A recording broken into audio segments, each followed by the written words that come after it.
I've never heard To The Lighthouse mentioned without use of the term streams of consciousness. However, having just finished it, I really don't think that's the most representative of metaphors. So I wish to provide my own, although I will stick with the theme of water. Reading this book, I first felt like I'd picked up the Aeneid again. The translation of which I read was by John Dryden, and it was penned in heroic couplets and iambic pentameter. For a couple of pages, it really doesn't feel like you can sink into the text. First, you have to work out the rhythm. The ebb and flow of the style is very different to normal prose. It feels like it's going against all you've been taught when concerning writing. Instead of carefully extracting a single idea from the mind and brushing off all extraneous concepts and observations, the thread is left in its tangle, and you simply glance it for a moment before it's once again lost in the tumult. No. In To The Lighthouse, the reader is on a ship, but a stream is far too calm a comparison and far too orderly a thing to liken to what this ship traverses. The reader doesn't meander down a path with direction, but is tossed in a sea.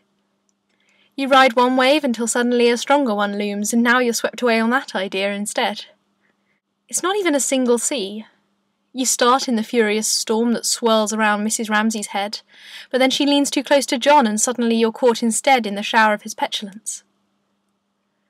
The reason I think Woolf does not distill the complex mixture of thoughts and emotions into simple ideas, into logical concepts we can easily confine to a sentence, because she wants to communicate something larger to us, something she's felt and cannot even describe to herself. Here's an extract from the book for you.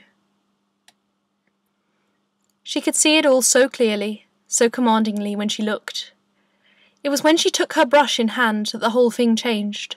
It was in that moment's fight between the picture and her canvas that the demons set on her, who often brought her to the verge of tears, and made this passage from conception to work as dreadful as any dark passage for a child.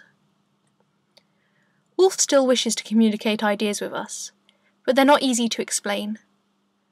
To The Lighthouse plunges the reader into the unrefined workings of the mind, and appeals to us on a higher level.